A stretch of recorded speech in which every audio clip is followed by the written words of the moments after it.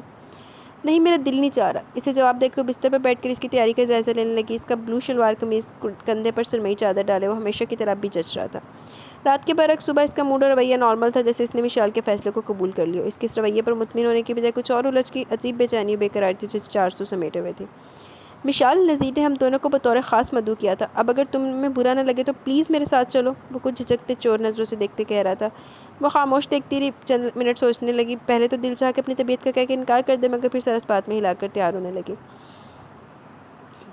Black نگینوں سے مرصع embroidery والی خوبصورت بلیک باریک شفون کی ساڑی پہنے وہ جیسی آئینے کے سامنے کھڑی ہوئی خود کو دیکھ کر حیران رہ گئی۔ اس نے پہلے بھی ایک دفعہ یہ ساڑی پہنی تھی، مگر فرسٹ ٹائم اس کا سلک کا بلاؤز اس کی ہاف بازوؤں اور گلے پر بہت ہی خوبصورت کام ہوا تھا، اسے بہت ڈھیلا ڈھالا تھا۔ تب وہ تھی بھی تو خاصی سمارٹ، مگر اب اس وقت اسے بلاؤز بالکل فٹ تھا۔ اب چند ماہ میں بہت احتیاط کے باوجود اس کا وزن بڑھا تھا۔ خود کو آئینے میں دیکھ کر یقین نہیں آ رہا تھا، یہ بڑا جسم اسے اور بھی حسین بنا رہا تھا۔ بغور دیکھنے سے کوئی بھی زیرک نگاہوں والا اس کے اندر ہونے والی تبدیلی بآسانی نوٹ کر سکتا تھا، جبکہ حویلی میں ابھی تک کسی نے بھی اس پر توجہ نہیں دی۔ اس کی وجہ یہ تھی کہ اپنا زیادہ تر وقت اب مدرسے میں گزارنے لگی تھی اور جو وقت بچ جاتا وہ اپنے کمرے میں سوتے، نماز اور سبق پڑھنے میں صرف کر دیتی۔ بہرحال جو بھی وجہ تھی، اسے سخت حیرت سے دوچار کر کے کسی اور چیز کو استعمال کرنے کی طرف اس کا دھیان ہی نہ گیا، بس بے یقینی سے مسلسل آئینے میں خود کو جانچ رہی تھی۔ جب شازر اس کا انتظار کرتے کرتے اندر آ گیا، اس کے شعلہ قیامت ڈھاتے روپ کو دیکھ کر دروازے پر ہی رک گیا۔ مشال، چلیں؟ بغیر میک اپ کے بھی وہ اس لباس میں اس قدر حسین لگ رہی تھی، وہ مشکل نظریں ہٹا پایا۔ ہاں بس میں ابھی آنے والی تھی، وہ شازر کی آواز پر چونک کر جلدی ہاتھ میک اپ کے لیے چلانے لگی۔ افراتفری میں اس نے لپسٹک، کاجل اور آئی شیڈ مکمل کی، زیور کے نام پر اس نے صرف کنگن، لاکٹ اور کانوں میں ہلکے وزن والے بندے پہنے۔ شازر گاڑی میں پہلے سے موجود تھا، وہ خورشیدہ کو ہدایت دیتی خود بھی جلدی قدم اٹھاتی گیٹ وے پر گاڑی کی طرف بڑھی۔ شادی والے گھر میں دونوں کی خوب اچھی آؤ بھگت کی گئی، وہ اس کے اس دوست کے یہاں پہلے بھی دعوت پر آ چکی تھی۔ شازر کی بیوی ہونے کی وجہ سے ہر کوئی اسے بہت عزت دے رہا تھا، ہاتھوں ہاتھ لیا جا رہا تھا، بہت خوشکن احساس میں گھر کر دلچسپ نظروں سے گاؤں کے اس روایتی تقریب میں موجود لوگوں کے چہروں کو دیکھتی رہی۔ مائیوں کی رسم کا پروگرام رات کے تک طے تھا، اتنی دیر کے لیے بیٹھے رہنا دوبر تھا۔ کھانا کھاتے اس نے نذیر کی بہن سے کہہ کر شازر کو چلنے کی اطلاع بھجوائی۔ اطلاع ملتے وہ اسے لینے آیا۔ نذیر، اس کی والدہ، بہن، بھابھی، بھائی سب اتنی جلدی چل دینے پر ناراض ہو رہے تھے۔ ان کی ناراضگی کا خیال کرتے ہوئے شازر کو اسے بارات اور ولیمے میں ہمراہ لانے کا وعدہ کرنا پڑا، تب کہیں جا کر وہ دونوں کو جانے کی اجازت ملی۔ خنک ہوا کی وجہ سے اسے سردی لگنے لگی، افراتفری میں تیار ہونے کی وجہ سے وہ شال ساتھ لانا بھول گئی۔ رات کے اس پہر گاڑی میں بیٹھتے ہی اسے سردی کا شدت سے احساس ہوا۔ گاؤں میں اب روز بروز سردی میں اضافہ ہوتا چلا جا رہا تھا۔ وہ ہاتھوں کو آپس میں رگڑتے گاڑی کی شیشوں کے اس پار تاریکی کو شکست دیتی چاندنی کا جائزہ لینے لگی۔ گاڑی میں ہیٹر آن ہونے کے باوجود اس کے دانت سردی کی شدت سے بج رہے تھے۔ سنو، جلدی گاڑی چلاؤ، مجھے بہت سردی لگ رہی ہے۔ اس کی طرف رخ کر کے اس نے مخاطب کیا تو شازر نے اپنی سوچوں سے نکل کے اسے دیکھا، پھر اپنے کندھے سے گرم سرمئی چادر ہٹا کر اس کی طرف بڑھا دی، جسے مشال نے خاموشی سے تھام کر اپنے گرد لپیٹ لیا۔ چلو آؤ۔ تھوڑی دیر بعد اس نے باغ والے گھر کے سامنے گاڑی روک دی۔ وہ حیران ہو کر شازر کو یہاں گاڑی روکنے پر دیکھنے لگی۔ مگر ہمیں تو حویلی جانا ہے، وہ نکلنے کے بجائے اپنی جگہ بیٹھی رہی۔ شازر نے جیسے اس کی بات سنی نہیں تھی، اس کی جانب آ کر دروازہ کھول کر ہاتھ بڑھایا، تھوڑی دیر کے لیے آؤ، پھر حویلی بھی چلتے ہیں۔ وہ پلکیں جھپکائے بغیر شازر کو پہلے ہاتھ کو دیکھے کہ ابھی رات کی تو بات تھی جب اس نے اسے تنہا چھوڑ دینے کو کہا تھا، اور اب وہ اس کا یہ روپ سمجھ نہ پائی۔ سامنے کھڑی شازر کی آنکھوں میں بے پناہ جذبے مچل رہے تھے، یوں لگ رہا تھا جیسے چاندنی رات میں آسمان کے سینے پر سجے سارے ستارے کوٹ کر ان آنکھوں میں بھر دیں گے۔ صفاقیت و بربریت کا کہیں نام و نشان تک نہیں تھا۔ وہ آنکھیں جو مقابل کو ہرانے کے لیے لمحہ بے قرار رہتی تھی، اس وقت چاہت کی انگن قندیلوں سے روشن تھی، ایک واضح طلب تھی جو وہ ان آنکھوں میں بآسانی محسوس کر سکتی تھی۔ مشال کے تمام احساسات یکدم سرد پڑ گئے، اندر سے کچھ ٹیسیں تھیں جو ابل پڑنے کو بےتاب تھی۔ وہ اس کا ہاتھ بالکل نظر انداز کے باہر آ گئی۔ باغ میں پہنچ کر بھی اس کے اندر باہر ایک جیسا سناٹا چھایا ہوا تھا۔ اس سمے اس کا دل بالکل خالی تھا، جو شازر کو اس خاص انداز میں دیکھ کر بھی کسی انوکھی لے پر نہیں ڈھٹکا تھا۔ نہ ہی آنکھیں حیا کے بوجھ سے جھکی تھی، چہرے پر محبت دھنک رنگ گوڑ کر نہیں چھائی تھی، اور نہ ہی شگرفی لبوں پر کا الوہی سا تبسم کھلا تھا، بس سمجھوتے کا گہرا احساس تھا جو اسے اس کی ہمراہی میں یہاں تک کھینچ لایا۔ مشال، میں اپنے کیے پر شرمندہ ہوں، بہت نادم ہوں، جو بھی ہوا میں نے کبھی بھی تمہیں تکلیف دینا نہیں چاہتی، مگر کچھ دانستہ اور کچھ نادانستہ سب کرتا گیا۔ بظاہر نفرت کا اظہار کرتے کرتے یہ تک بھول گیا کہ تم میرے اندر کس گہرائی تک اپنی محبت کی جڑیں گاڑے پہ ہو۔ وہ جھولے کے قریب پہنچ کر رک گئی۔ شازر کی زبان سے ادا ہونے والے یہ چند جملے بھی اسے رخ موڑ کر پلٹ کر دیکھنے پر مجبور نہیں کر پائے۔ چادر کو اچھی طرح لپیٹ کر اس نے اپنے ہاتھ بھی اس کے اندر چھپا لیے۔ چاندنی رات کا سحر انگیز فسوں ہر طرف چھایا ہوا تھا۔ ایڈی ٹھنڈ جو باہر باغ جو مرنا تسی لوگوں نے، چلو ٹھنڈ لگ جائے گی، جا کے اندر بیٹھو۔ شاذر خود کو اپنی نیت کو خواہش کو عمل دخل کو بری ذمہ قرار دے رہا تھا۔ وہ تعصب سے ہونٹ کو چلنے لگی۔ اس نے اس سے ہر قسم کا سمجھوتا کرنے کا سوچ لیا تھا، مگر اب اپنی ساری سوچیں، سارے ارادے بھری مٹی کی طرح جا رہے تھے۔ وہ اس سارے قصے میں کہاں تھی؟ اس کی روح تو کہیں بھی نہیں تھی، بس وجود ہی وجود تھا جس کی طلب اب بھی شاذر کو تھی۔ پہلے بھی وہ زبردستی کرتا رہا تھا، اب تو اس نے خود اسے مکمل طور پر اجازت دے دی تھی۔ اس کا دل چاہا وہ بہت روئے، اس قدر کہ ساری دنیا کو اپنے اندر باہر سے اٹھنے والے طوفان سے آشنا کر دے، یہاں موجود ایک درخت سے لپٹ کر اپنے سارے آنسو بہا دے، سارے سوئے جذبات بیدار کر دے، اتنا روئے کہ آنکھوں کے سمندر میں ایک بھی آنسو نہ باقی رہے، کوئی بھی زنجیر اس کے قدموں کو نہ جکڑے، کوئی بھی جذبہ، کوئی بھی احساس اسے نہ رلائے۔ یہ کیسا شخص تھا، سب کچھ کر کے بھی جھلسا کر بھی کہہ رہا تھا کہ اس نے اسے کبھی بھی تکلیف دینا نہیں چاہی تھی، اور جو کچھ کرتا گیا بغیر سوچے سمجھے کرتا گیا، یہی بات اسے زد و رنج کر گئی۔ اس کی ہستی کے افتخار کو، اس کی نسوانیت کو، اس کی انا و غرور کو لمحہ بلمحہ، منٹ بہ منٹ اپنی غیرت و انا، مردانگی، سفاکیت و بربریت کے پیروں تلے کچلتا رہا تھا۔ اس کے دیے گئے زخموں پر وہ ساری رات روتی رہی تھی، اپنے ہونے پر بین کرتی رہی، اذیت و جبر سہتی رہی، اپنی روح کو ڈھونڈتی رہی۔ آج اس کے پاس لمحہ بلمحہ کہن و اذیت کے حوالے کیے گئے بے مول راتوں کا کوئی حساب ہی نہیں تھا۔ ابھی تو وہ اپنے کرچی وجود کو بمشکل سمیٹ بھی نہیں پائی تھی۔ وہ دوبارہ اپنی طلب کا کاسہ لیے اس کے سامنے آ کھڑا ہوا۔ انسانیت کا کیا یہی تقاضا تھا؟ وہ صرف دو لفظ کہہ کر اپنے رویے اور سلوک سے بری و ذمہ ہو رہا تھا۔ وہ بمشکل اپنی آنکھوں میں در آنے والے آنسوؤں کو پیچھے دھکیل پائی۔ اسے سمجھوتا کرنے کی اپنی ساری ہمتیں، سارے ارادے ڈاواڈول ہوتے محسوس ہو رہے تھے۔ وہ غیر محسوس طریقے سے شاذر سے ہٹ کر آگے بڑھنے لگی، خود کو پھر اپنے نفس کی بات مان کر دوبارہ اذیت میں مبتلا کرنے لگی۔ وہ معافی میں یوں مانگ رہا تھا جیسے وہ کوئی بیکار ہستی ہو، ناکارہ مصنوعی پیس ہو۔ اسے لگا جیسے وہ صرف خانہ پوری کے لیے اسے معذرت کر رہا تھا۔ آخر وہ بھی ایک جیتا جاگتا وجود تھی، ایک ایسا باوقار، باہمت وجود جسے ہر بات، ہر جذبے پر احساس سے آگاہی حاصل تھی۔ وہ کبھی بھی جذبوں کی ماری عام سی لڑکی نہیں تھی، ہمیشہ غلط راہ پر چلنے کے باوجود اپنی حفاظت کی تھی۔ حذیفہ کے علاوہ تو اس نے آج تک اس سے مراسم بھی نہیں بڑھائے تھے۔ برطانیہ جسے پدر و مادر سے آزاد معاشرے کی باسی ہونے کے باوجود ہمیشہ غلط کاموں سے نفرت کی تھی، مگر شاذر نے اسے جو سزا دی وہ آج تک کسی کو بھی نہیں ملی ہوگی۔ کتنی گھٹیا سزا تھی! وہ سسک اٹھی۔ چند جملے کہہ کر اس نے اس سے اور کچھ بھی نہیں کہا تھا۔ اس کے لیے، اس پندار کی رفوگری کے لیے اس کے پاس کوئی مرہم نہ تھا۔ پھر مرہم رکھتا بھی کیسے؟ مرہم بھی تو حساس دل رکھتے ہیں، اور یہ شخص جسے ہمیشہ اس کے قریب اپنی طرف کھینچ لاتی تھی، وہ کیوں اس کی زخمی روح کو دیکھتا؟ اس کے بے مول ہونے والے آنسوؤں کے لیے اس کے پاس ایک بھی لفظ یقین کا نہیں تھا۔ بے پناہ کربناک راتوں میں بہائے گئے اپنے آنسوؤں کی اس درجہ بے قدری پر اس کا دل خون کے آنسو رونے کو تھا۔ ہر سوچ، ہر بات اس کے بدن کے کرب کو دو آتشا کر رہی تھی۔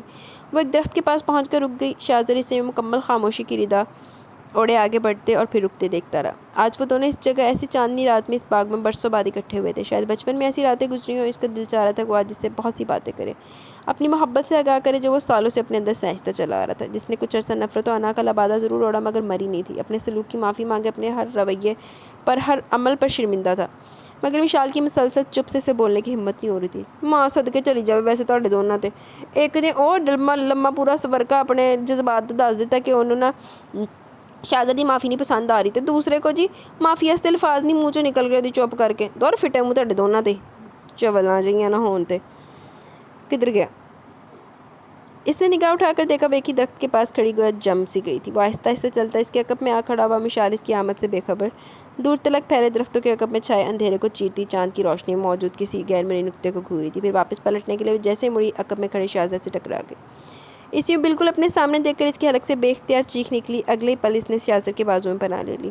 شاذر نے بہت آہستگی اور نرمی سے اس کے نرم گداز رعنائیوں بھرے وجود کو اپنے وجود میں سمیٹ لیا اور جھک کر پوچھنے لگا، کیا ہوا؟ ڈر گئی مجھ سے؟ مشال کو توقع نہیں تھی، بالکل اچانک سب کچھ ہوا تھا۔ وہ شاذر کے وجود کے لمس کی نرمی سے چٹک گئی۔ اس کے بدن، روح، جسم کی بے تاب کر دینے والی لطافت سے جھنجھلا گئی۔ جسم کو آسودگی عطا کرنے والی حدت و گرماہٹ نے سانسوں کی تپش کو ایک نیا ردھم دیا۔ آنکھوں کی بے تابی نے اس کی رگوں کے سارے خون کو آتش فشاں بنا دیا۔ شاذر کے وجود سے پھوٹتی سحر انگیز ظاہر خوشبو نے اس کی سوئی ہوئی تمام فطری حسیات کو جگا دیا۔ وہ تڑپ تڑپ اٹھی، سسک پڑی۔ شاہ! اس نے سسکاری بھری بہتے آنسوؤں والی کالی سیاہ گہری آنکھیں اٹھا کر شاذر کو دیکھا۔ شاذر کو لگا جیسے وہ ان ستاروں بھری آنکھوں میں ہمیشہ ہمیشہ کے لیے ڈوب گیا۔ وہ اس پر جھک گیا۔ مشال اپنے آپ کو اس کے فولادی بازوں کے حصار میں نکالنے کے لیے سیدھی ہوگی، مگر شاذر تو اس وقت ڈوبا تھا۔ اتنی جلدی بغیر طلب پوری کے کیسے ہٹنے دیتا؟ کیا ہوا؟ ابھی تک بدگمان ہو؟ وہ اس کے دلبر و دلکش وجود کی رعنائیوں، خوبصورتی، چاندی جیسے وجود کی قربت کو، اس کے قیامت ڈھاتے حسین و دل فریب روپ اور اس کے ٹھنڈے ٹھار وجود کی نرمی کو اور بدن کے انگ انگ سے پھوٹتی ساحرہ مدہوش کن مہک کو بڑی شدت سے محسوس کر رہا تھا۔ شاید ہی زندگی میں پہلا موقع تھا جو وہ یوں بے قراری سے اس کے وجود سے سکون حاصل کر رہا تھا، اپنے اندر اتار رہا تھا۔ اس سے پہلے تو دونوں نے اب تک اس